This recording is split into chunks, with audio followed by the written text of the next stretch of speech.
Welcome back to Interview Ninja Step 80. We're going to continue developing Corben's positive thinking and strengthening his attitude. And we're going to broaden opportunity areas. In the second part of this step, we're going to explore another option that still fits the overall direction.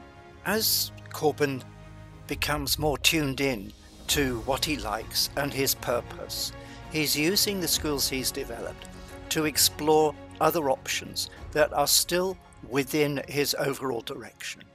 Well, you did do them with words, did you not? Yes.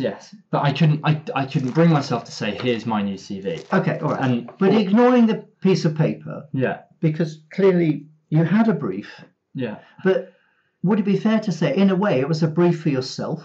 It's time to move on from the growth through pain over the CV issue and rebuild Corben's self-confidence. He needs to see that good preparation can build inner strength so he feels ready for the challenge. It isn't just about having a good document to share with others. What's more important is that you have made your thinking into a positive dynamic force which you can bring to bear when you go into the interview, because you will be ready with what's in the document, but far more potentially. For example, it talks about your experience, but it also talks about your skills and all the hours you've done this and done that. So that was front of mind, if you like. And I would suggest to you that you were able to articulate those points because you'd put them all into a brief. And it turned out it was almost a brief yourself rather than a brief that you gave to them. Yeah. But it sounds to me as if you covered the ground. And as I say, I think you did 90% of what you could have done. My concern is you are capable of more than just a runner, but this isn't, as long as you get through the door and differentiate yourself from all the other people, then great, because you can use that later. And while you're running around, especially if they let the runners work with different people, you have no idea what will come out of that. You could be working with someone for week 6 or whatever, and they may really like you, and they may give you their business card or whatever people do these days, and they may say, "Oh, cool, come and do this," or "I think it's an opportunity for you to do this or that." You don't know.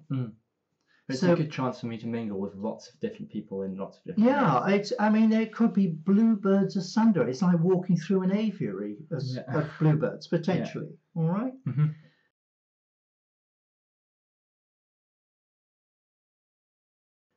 As I say, my only concern is you may not have differentiated yourself quite enough. Yes, that is what I felt like when I left. Yeah. And there might have been a little bit more you could have done to do that. Yes, I agree. And I think, to be honest, everybody watching now, that is always going to be the case for everybody. There's always going to be something more in hindsight that you feel you could have done. I think what's different in this instance is there was something you could have done.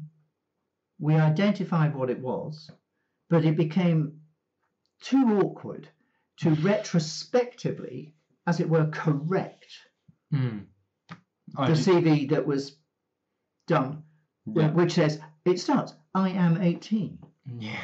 And then later on in it says, I'd really like to come in at, I don't know exactly, but like entry level. Entry level. All right. So you positioned yourself right down there. Yeah. You're not 18, you're 19, you've done a heck of a lot in that year. And through this process, you've got super skills. I sent it to them previous to our thing, and then it was hard for me to, It was silly. I should have corrected myself. But but as I say, but don't feel bad about it. No, I don't. I still thought it went pretty well. Good. Good. And everybody around the planet is longing to hear whether you get the slot or not and follow you as you go through this exciting journey of Strictly Come Dancing. Or not. I'm doing a quick check on Corben's mental strength, because when all his buddies go off to university, it is potentially going to be a difficult time. And I need to reassure myself that I've done everything I can to help him be ready for that challenge. That's not the only opportunity in the world. So what you need to be thinking about, I suggest, is just what is it you want? Because your band, the people in your band, what are they going to do now? Come September, October, what are they going to be doing? Go to do various rubbishy things at university that they don't want to do. Well, don't call it rubbish. Well, it's not rubbish. It's great. Yeah, but don't diss universities completely. Hey, I'm not dissing universities completely. I'm talking about my specific set of friends that I am going to pick up now. Yeah. All of whom are not. I know for a fact are not doing what they would ideally want to be doing. Okay. Everybody is doing a course because they feel obliged to go to university, because or else they're just going to not know what to do next. This is such an important and difficult decision. The many young people in the West take a gap year away from full-time education. If you already know what you want, and it really is your decision, not somebody else's, then you're very lucky, and that's great. The other good news is universities are now much more open to changes, of course, especially in the first year. So if you've done a term or two or a semester or two at university, maybe you'll be able to get closer to what you really want to do. The other thing you need to do is check out all the other options as well as university, such as interning and apprenticeships and so on. What's not such a good idea is just get a rubbish job, because at this stage of your life you need to earn, learn and grow. And if you're not able to afford any of these other options, then I implore you to learn at least soft skills, because they're going to help you a heck of a lot. And you can do it using these courses, and hopefully they're going to be free, or at least not cost much compared to some of the options available to you.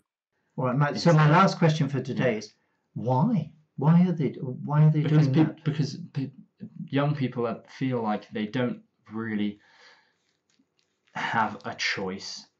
But universities offer hundreds or even thousands of different courses. I know, but everybody, they say you have to do something academic or you're a nobody. They don't push you in any other way apart from go and do some kind of core subject. So I think my friend is going to do geography, but I know what he really wants to do is he wants to be an animator or something like that. All right.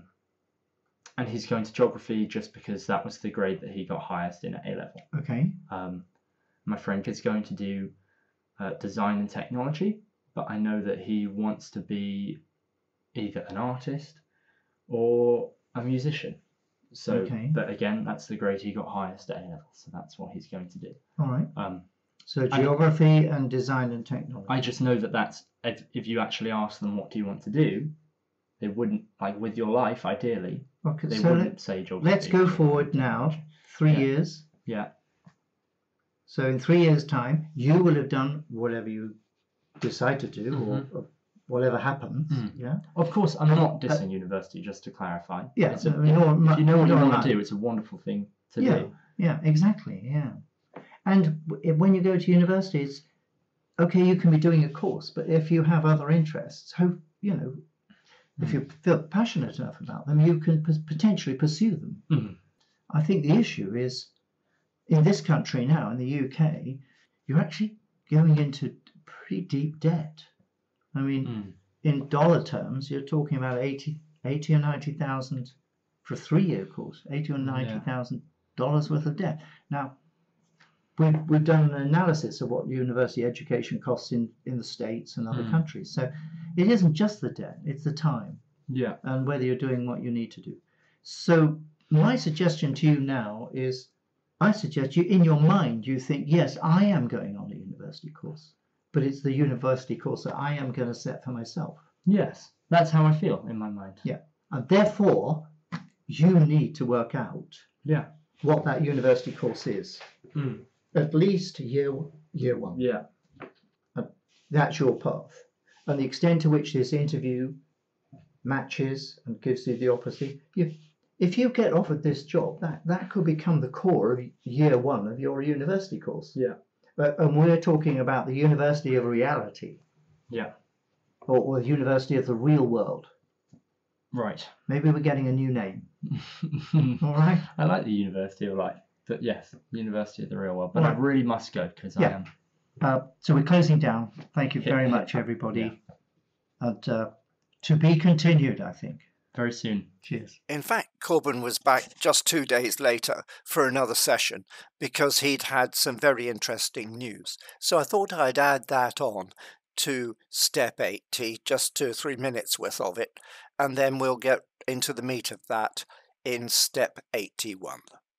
We're up and running, hopefully. Yeah. I'm here with Corben, and later on he's going to tell you how his interview went with Strictly Come Dancing. But typically Corben, he wants to put another iron in the fire, which is yesterday or the day before. Yesterday morning. Yesterday morning. He found out, well, there's a process going on in the UK called clearing. Kids go to school, they do A-levels, they get offered places by universities, and the whole thing goes basically into chaos. And so the fast path for some of them is they just go to the university they wanted, they get the grades they wanted, and off they go. That's simple. But the messier path is the universities and colleges don't have enough applicants, or they feel they could do better than the applicants they've got. And there's this whole thing called clearing, which is where young people, and there are tens of thousands of them, try and find a course that will accept them, first of all, and that suits them. So, and we're talking 3 or 4 years of their lives. And it is chaotic. And it goes on for about 2 weeks.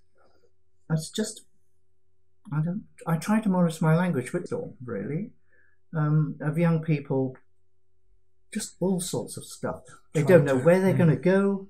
Yes. I mean, these universities are all over the country. So, getting the right course, it means leaving a family, going off to a course. I don't feel like you've quite explained, though, what the situation is. Well, not for you. I'm talking generally about clearing, yes. but go ahead. If I'm getting clearing wrong, No, you're totally getting clearing right. You started this as here's what's happening to Corben, and then no, I'm shutting you down. Hair in my mouth. In Gestalt psychology, there's what's called the ground and the form. So there's the environment and then the specific within the environment. And people formulate their perception of the environment. Okay, so I'm now describing the ground as opposed to the specific.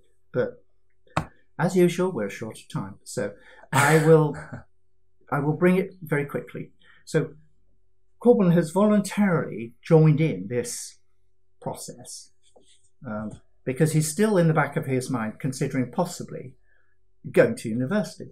Go on. It's kind of. So there's normal university, like way back when we started making these videos.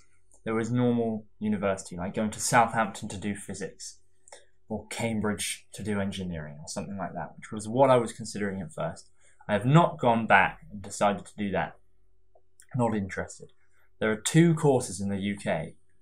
They're 2 conservatoires. So there's the Royal School of Music in London, and then there's the Royal Northern College of Music in Manchester, both of which accept, I think there will be 6 places for the course that I'm on a year, and if I get it, and I didn't think I would have anywhere near the qualification to get onto it. But then I noticed that they were in clearing. I got into right, but if I could just, in clearing means the organisation is still interested in people applying. So they haven't found what they want yet. So I sent them an email, I sent them some music, and they've asked me to go for an interview. And then I thought, well, better talk I to think this G-Dog. is important, that This Interview Ninja course is about helping you to know and use soft skills, which are of value throughout your life. However, because of Corben's and possibly your own situation, I decided quite early on to help him become an interview ninja. Because much of soft skills development involves retraining a person's subconscious, Corben has now learned about 70% of what he needs to achieve this. However, although he has and is using these skills, he is doing it subconsciously.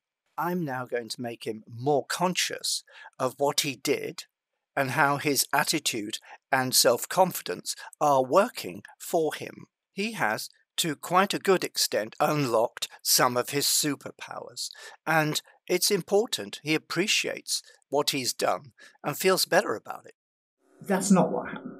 Okay. As we have been developing Corben's social intelligence and his emotional intelligence, he's got better at interpersonal dynamics, but he doesn't yet fully understand why he's getting better. He is an unconscious competent, and to make the full journey, he has to become a conscious competent, which means understanding why he's getting better and understanding how to get even better. So during step 81, I'll be making it more obvious to him what he's actually doing and why it's working, and position him to do even better using conscious competence as opposed to unconscious competence.